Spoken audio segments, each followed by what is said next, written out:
Hi everyone, I'm Daniel, And I'm June. and And this this is is Korean. American.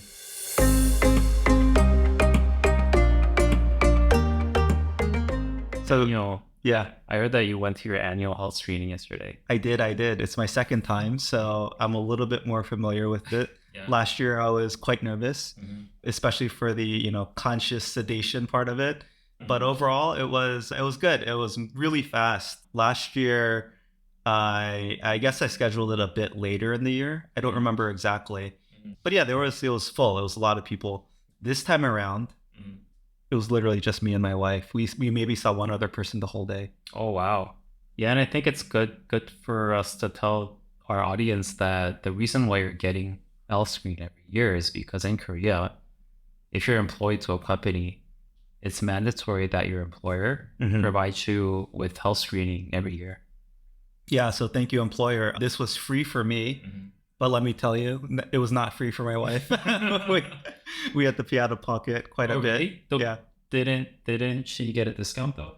not really. It was, I don't know what the full price is, but yeah, it was quite expensive. But you know what they say? They say an ounce of prevention is worth a pound of cure. And so what I would say is I am so shocked by this whole system Mhm. because in the US, I feel like preventative care is really Mhm. unheard of. Oh. In the US, I feel like you wait until you have a symptom, right? Mhm. I don't know, your appendix hurts, or you broke a bone, Oh, or interesting. you have a fever, Yeah. and then you go into the hospital. Oh, The whole interesting. concept of preventative care is a bit foreign to me, at least to this degree in Korea. Oh, wow. As a Korean person growing up here in Korea, what comes to mind immediately after I hear that is that what if you're too late? Yeah. What if it's too late after? Like, because like some things, it's too late if you already have the symptom, right? That's what goes through my mind all the time. I think one of my most frequently Googled terms, especially in relation to my kids, I would say, is, when is it time to go to the doctor for X, right? And actually, I guess this is related, and I find it a bit comical, but one of the tropes in Korea is that you go to the doctor for anything, Yeah, like, for anything. and they always give you an IV. Yeah. What is with like Koreans and getting hooked up to an IV? You know what happens is that working people, right? They use their lunch break to go to a nearby hospital. They get a short IV treatment.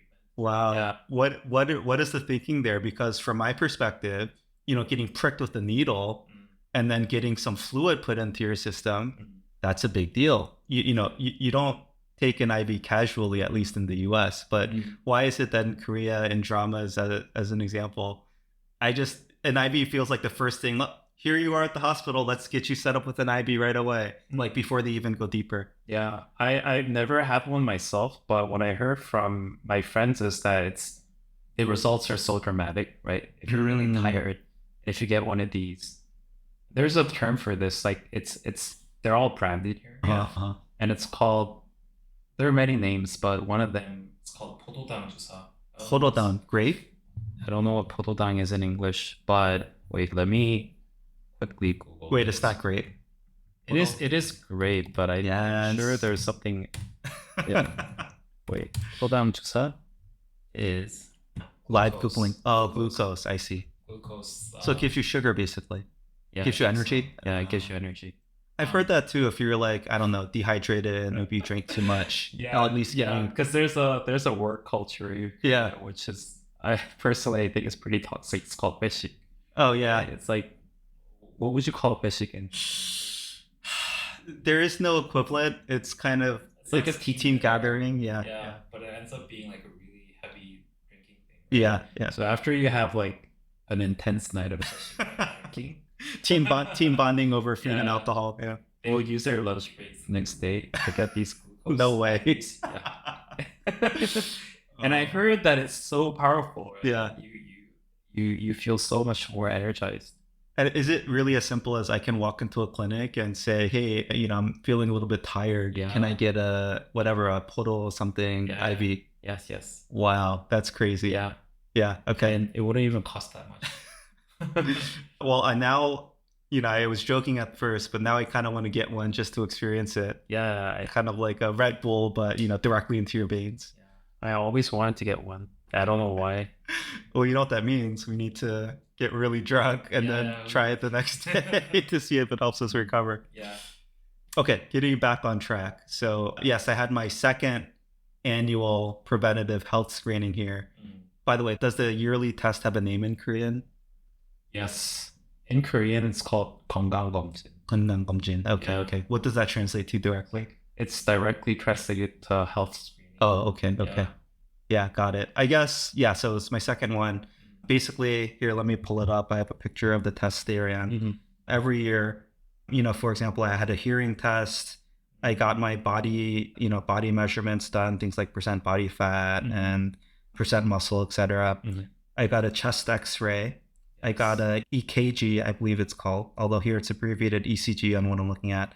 I got my blood drawn, 3 different samples, so I'm sure they're going to run different tests. I had an internal organ ultrasound. So actually, just like I think, I've seen it when my wife was pregnant, getting an ultrasound of the baby. But this is, I guess that happened last year too, I don't remember, but I had an ultrasound of my internal organs.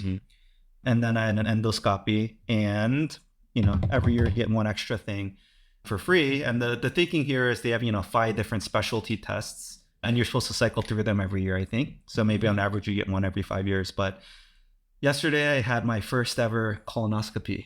Oh no. How's the results? They did find a 3 millimeter polyp that they removed, but apparently that's very common and normal.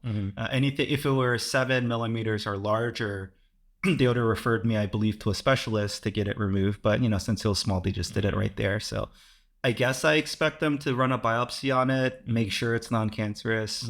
But overall, I'm feeling good. I think my colon results were quite good. Cool. Yeah, apparently endoscopy is included every year, and colonoscopy is one of the extras you get on a rotation. I mean, 5 years or so. So, yeah.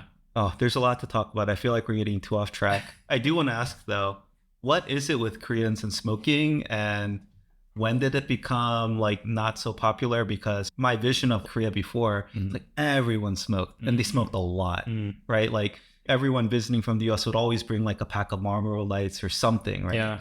But now it feels like, vaping is out there. Some cigarette smokers are out there, but by and large, most people have quit. So, I can talk about how this happened in the US, but, how did this happen in Korea? Why did people stop smoking? I think when I was growing up, even during like the 90s, early 2000s, it was very common that smoking is a thing that all men should just do. Yeah. Right. And it's because I think it's related to the mandatory military service, where people who didn't even smoke before they go to the military and they all pick it up, right? Because it's a man thing, and also it's super cheap in the military base. So they have easy access. But for some reason, I think as the society became more mature and more aware of other people, not to harm other people, right? And then smoking outside, and then I guess the smell of smoke, right? It became a thing, like a common understanding that the smell of smoke to other people was not a good thing. I see. Yeah. So really it was out of like this collective, like, I don't want to impede on others. I don't want them to smell my bad smelling smoke, so I'll stop. That sense of like not trying to harm others was not, it wasn't even a concept before. Yeah. And now it's like everywhere. Right? Interesting. Yeah. Was there anything related to your personal health, like smoking just being bad for you and you wanting to be healthier? That too, but I think it's more of the former. Wow. Yeah. That's a revelation to me. Yeah. I think in the US, it's all about the individual. So basically 2 things I think happened. One, there was a lot of campaigns around basically, hey, smoking is really, really bad for you. Lung cancer, shortens your lifespan, everything. The second thing is like they hit people where it hurts, which is their wallets. The taxes on cigarettes became so high that, again, I never smoked. I don't know the prices, but it basically became like, oh my gosh, I cannot afford to smoke anymore, so I will quit. Yeah. But there was, at least my understanding, it's like, it was never about society or others. It was just about you as an individual. You don't want to have to spend this much money on smoking. Oh, and by the way, it's like really bad for your health. It's interesting. I think that also played a part too. Cigarettes became increasingly expensive. I don't know how much they cost right now, but I know in the past like 5 or 10 years, very, very expensive compared to before. Because I think a packet of cigarettes would cost like less than $3, even when I was in college, which is like mid 2000s. Interesting. But now I'm sure it's like $7, $8. Yeah. So more than twice. Yeah. This is pure speculation, but my view of Koreans and Korean society and culture is that they love anything American, right? And maybe, is it possible that cigarettes were so popular in the US, it was cool to smoke, etc., that Koreans wanted to smoke because Americans like to smoke. But when it started to become less popular and less cool in America, do you think that contributed to it fading and dying off in Korea?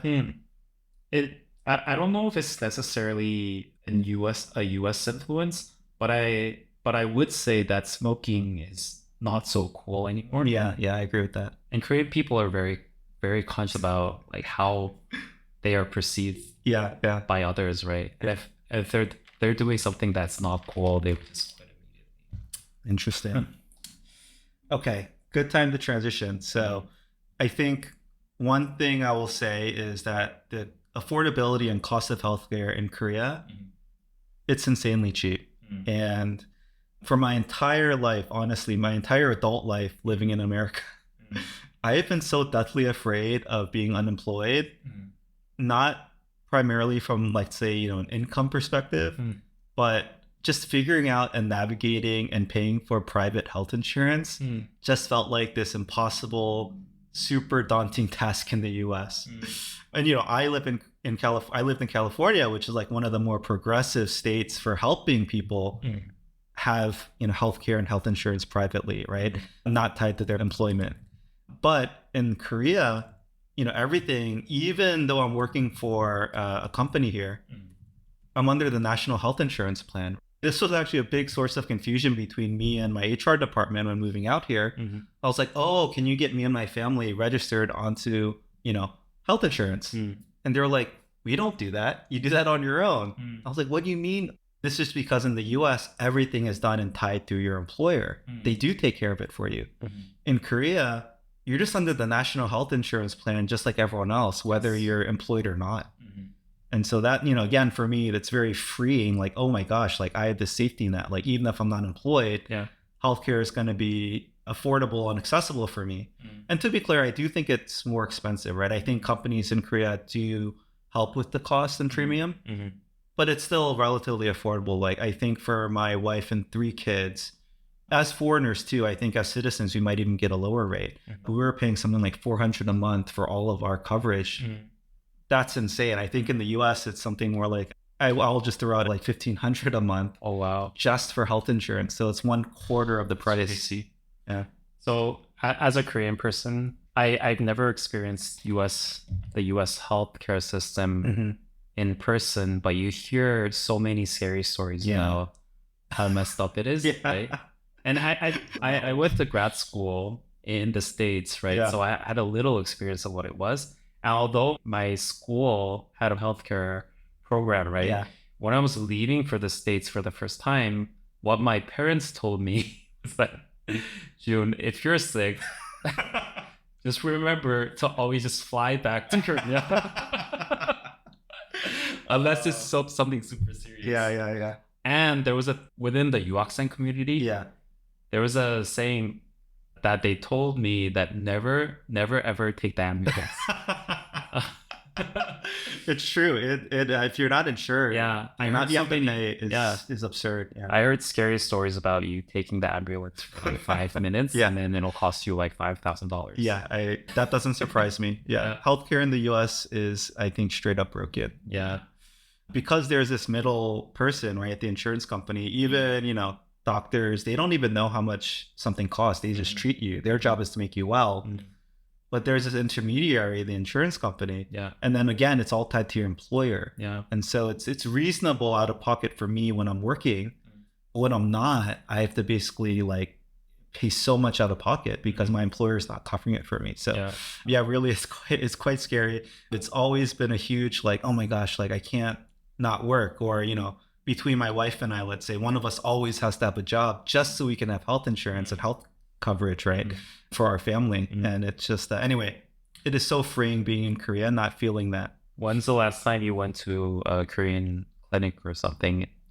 Oh, good question. I don't actually think I've gone for anything serious here. I got, I think, a flu vaccine, in this past winter. But other than that, I don't think I've ever gone for myself. I see. Yeah. I went to a hospital 2 weeks ago because I think I had a sore throat. Right? Yeah.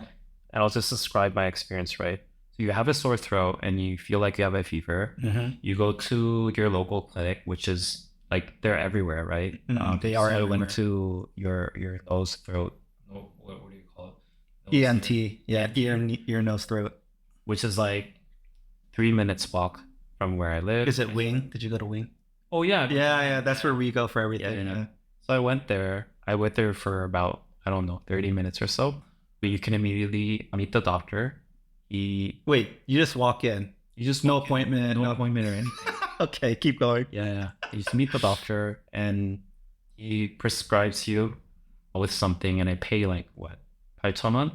How much is that? It's like $6. Yeah, $6, folks. That's crazy. And then you go to a pharmacy, right, which is like conveniently right next to, right next to the clinic, and they prescribed me with, I think, 4 days worth of medicine. Yeah, and that cost me, I don't know, another amount. Yeah, it's like $8, right? Yeah. So yeah, that's so different. I think I won't go through the whole process in the US, but for me, it'd be like, oh, let me Google whether I'm sick enough now to go into the doctor. Okay, well, if it's emergency, the only way to see a doctor immediately, the only way I know, is to go to the emergency care. So basically what 911 patients go to. Oh, wow. But I guess there's technically emergency and urgent care. But this is the only walk-in thing. Even then, I think experiences, I remember waiting 6 hours for anyone to even triage me. So I'm waiting in this room for 6 hours before I even talk to a nurse. What do? You just sit there for 6 hours? Sit there and try to make my pain as obvious as possible so someone will have sympathy on me to see me sooner. That's crazy. Again, if you're actively bleeding, and this is maybe why I had to wait a long time, right? They're going to put the people who are, in life or death situations ahead of you, right?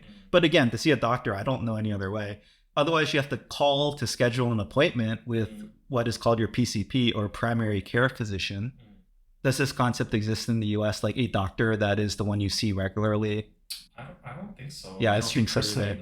Yeah. So you have to see your primary care physician, and then they might refer you to like a specialist or something. If it's something as simple as like, okay, cold symptoms, they might be able to treat you then and there. But for anything more advanced, they have to refer you to a specialist. Now, again, I haven't gone to the doctor myself, but I believe that the whole specialty care, big clinic care in Korea is a bit inverted. And so what I mean is, in the US, you have to see your PCP, your primary care physician, and then they have to write a referral for you to see any sort of specialist, like that ENT you saw. I can never go see an ENT directly. That's interesting. But I think tell me about how the Korean system is different. I don't think there's even a differentiation between your personal doctor and your, like a general doctor. Or your general doctor and your specialist. I see. It's just a choice. If you want to go to a specialist first, you just go there. If you want to, if your symptoms you think it's enough to just go to a general doctor, then you will. But it's just your choice. I see. Yeah. Cool. I mean, that's so different. And I don't know if it's better or worse, but do you think the specialists are overrun by people coming to them when they don't really need to see them here? Because that would be one of my fears, and like a system where you can go directly to a specialist. I don't know. It's just their business. Yeah. So I think they would be happy to see more people. Can you tell me about, like you said, there's small clinics everywhere. But if you want to get to one of the big hospitals, you can't just go to see someone there, right? Like those, I think you have to be referred into generally. You don't have to have a official referral. I don't think that exists. Yeah. Sometimes if you go to a small clinic and they're not, like their facilities are not apt enough to treat you, they would say go to a big hospital. But it's not that they would like officially refer you. I see. This is like above what we can handle. Yeah. You have to go to the big hospitals. Like, let's say, so for instance, I went to a clinic, right, for my sore throat. If I chose to just go to a big hospital, then I could. I see. Yeah. Generally, I've heard there's a lot. You can expect to have a long wait at these big general hospitals. Is that true? Yes. Usually it takes, you would have to wait much longer than you would in your local clinic. Interesting. Yeah. Yeah, but that's where, if you want the best care, you have to go to kind of the big hospitals generally, right? Is that what people think? Yes. So specifically for very serious illnesses, you wouldn't go to a big hospital, right? But for, let's say, a sore throat, I don't think there is going to be a difference. And if anything, it's just better to see them earlier. Yeah. Without having to wait for a long time. Yeah. I can share one experience I had with my newborn. So I have a 7-month-old now. Yes. But she was born with something called a cephalohematoma, which is, a pretty prominent bump on her head. And, my wife and I, of course, we were really scared and worried about this. But we did some research. We saw our local pediatrician. The local pediatrician, I think, gave us incorrect information. But, we were so worried that we did schedule, something like a month out to see a doctor from like Seoul Hospital or whatever, like one of the biggest hospitals. And, we ultimately did go see this doctor, and like within 2 minutes, right? We had waited months. We drove an hour, parked, waited 30 minutes. And then the doctor saw us for 2 minutes, but said, "Oh, don't worry. This will all be okay." Oh, wow. But I will tell you, like, that I could even tell, like, this main hospital was, this doctor really knew what he was doing, and he gave us all the right information very directly. And we just felt so much more confident in the diagnosis. And sure enough, a month later, it went away. And, my daughter is physically perfectly fine now. But had we not gone to see that doctor, we would have had kind of this incorrect information from the local clinics.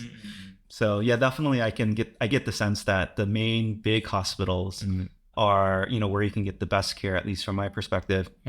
And, overall, I'd say one thing in Korea is that it's super easy and affordable to access kind of easy care, right? If you have a sore throat or whatever it may be. But I think for the more serious, more complicated, less common issues, right? Maybe specific cancers or brain things or whatever, it's going to be really hard to find the specialist and to even get time with them. I see. In Korea. So, maybe the corollary to your advice is, if you're living in the US, but you need to see a doctor, fly to Korea first.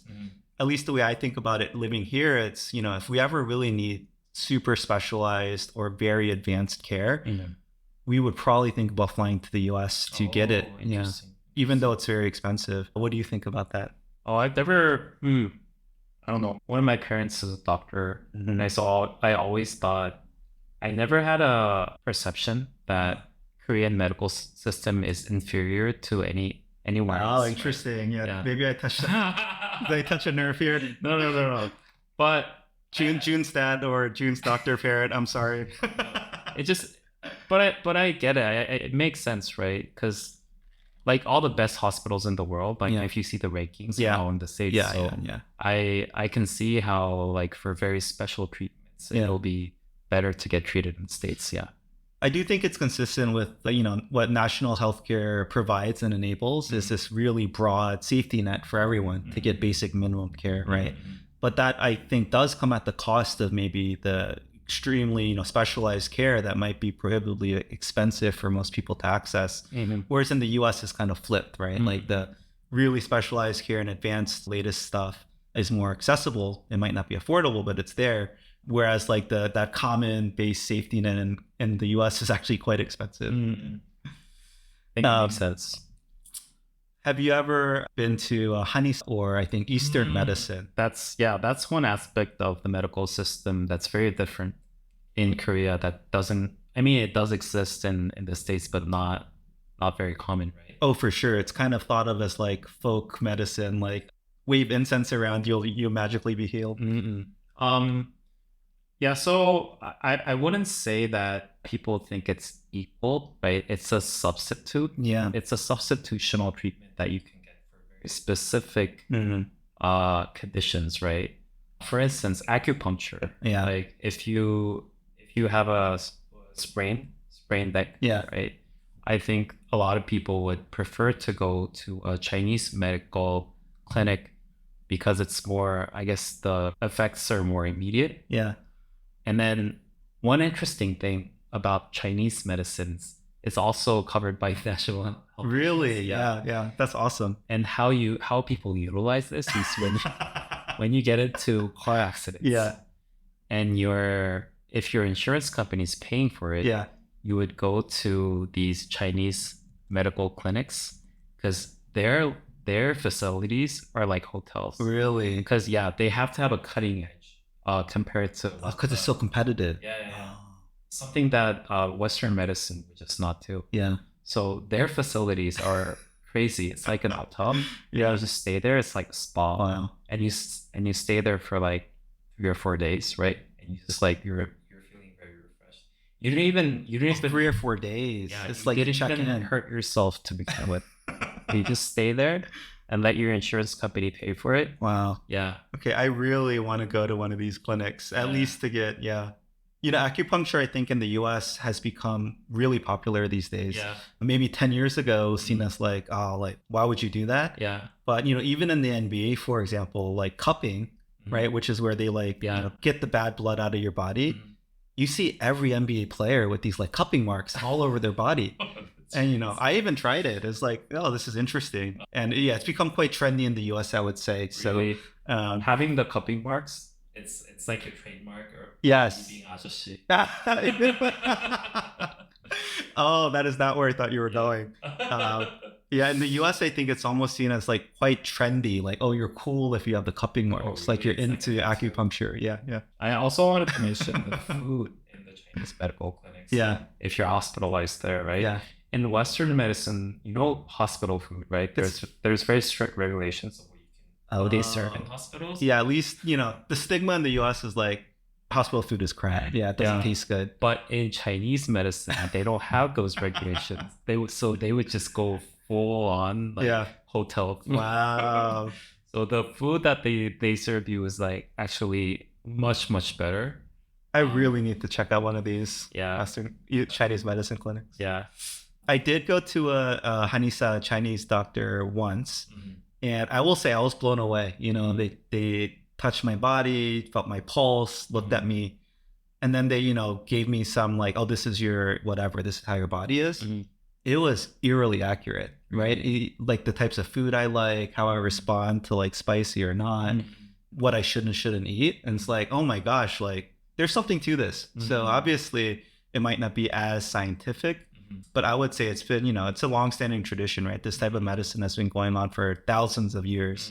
And I was very impressed with their ability to tell me stuff about myself just from these, simple looking at me, taking my pulse, things like that. Interesting. I think the way in which they understand illnesses is very different compared to Western medicine. I think the Western way of thinking in general is very analytical, right? You get to the root cause of it and you try to eliminate whatever is the symptom, right? Yeah. And in Eastern medicine or Eastern thinking in general, it's more holistic, right? Everything is like should be in harmony and balance, and everything should be holistic. It should be there's something all related to each other. Yeah.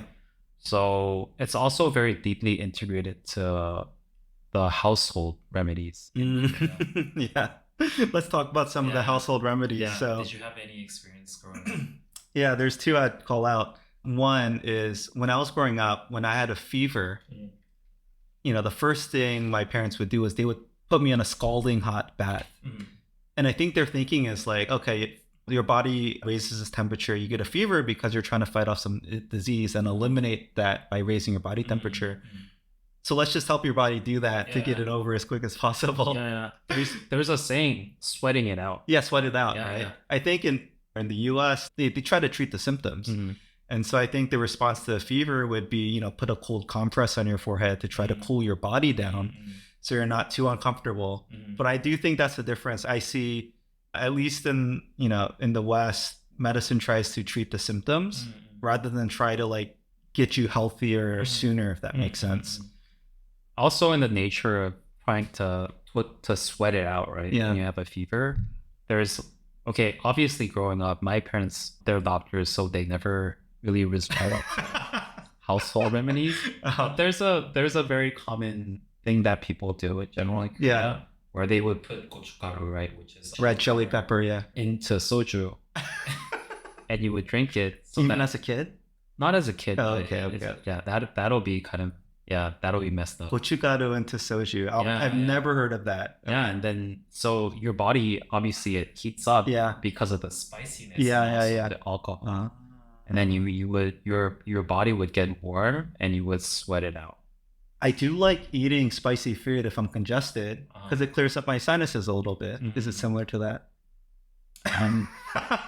There's no scientific reasoning to all this. I think so. Yeah. Yeah. I think it's all related, right? I think in the US, I do feel like there's no preventative care really. And so you have to wait until you have symptoms and then you try to treat the symptoms, right? Will this help you? Will this help you until you get better? Yeah. And whereas in Korea, where there is more preventative checks and care, they do seem to approach your body more holistically, right? And so, yeah, I think it's interesting. And this is not directly related to illnesses per se, but there's a word called 이열치열. What's that mean? Yeah. It means it's a Chinese saying, but it directly translates to treating heat with heat. Oh, interesting. So what you do in Korea, this is again not related to illnesses, but when it's really hot, Yeah. what you would do is eat a really hot soup. Yeah. Treat the heat with the heat. Again, I think that's the opposite Yeah. in the States. Yeah. If you're really hot, you should drink something cold. If you're cold, you should drink something hot. Yeah. Very interesting. Sorry, the second kind of home remedy I knew growing up was they would kind of wrap your finger and they would prick it to let the bad blood out. Oh yeah. Yeah, I think this is quite common. I don't know what it's called. The symptom is called in Yeah. English, but it's called 체했다, right? In Korean. Okay. Yeah. What's that mean? It's when you eat something and sometimes you have a upset Oh, like indigestion maybe. indigestion. I Okay, think so. okay. But specifically you call it 체했다. Uh-huh. And what you would usually do is you would tie your finger Yeah. with a string. Yep. Yep. So your finger becomes very like red to the point it becomes black. Like bursting. Yeah. And then you would get a needle. Yeah. And then prick it. Yeah, they prick it and then blood comes out. And they say that, oh, look at the blood, it's so black. Yeah. But It's you like, made it black. man, it's like toxic blood coming out of your body. Yeah. But yeah, you just made it black. You know, I do think growing up, I thought this was just like, I was almost embarrassed that I would do this. It felt so like out there. But again, like there was something to it, I think, with cupping and, being so popular too. Maybe there is something to pricking your finger, getting the bad blood out. I remember watching, like, I think this was already like 15 years ago. And on TV, they were trying to analyze this in a more, in terms of Western science, as to why this works, right? And that there were some scientific reasoning to this. Yeah. So yeah, it's not all voodoo science. No, I believe it. One quick item, I don't want to spend too much on this, is that, basically postpartum mothers, after they give birth, they have to, I think some of it is like a bit out there, right? Like you have to wear socks, you can't take cold showers. Otherwise, like something will get into your bones. I do think that's a little bit out there.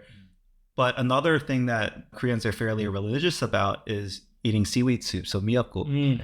And, my wife and I talked about this a bit, but after doing some research, miyeokguk's one of the most iron-rich things there is to eat, nutrition-wise.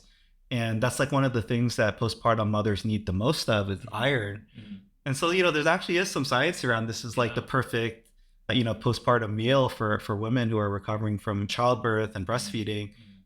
I do think, like we said earlier, Koreans take it to the extreme. Yeah. Like you have to eat it every meal for 2 weeks nonstop. Oh, really? Yeah. Oh, I didn't know. Yeah, but Why exactly. Just take an iron supplement. Good question. Maybe someone out there could answer why you should just take an iron supplement. But yeah.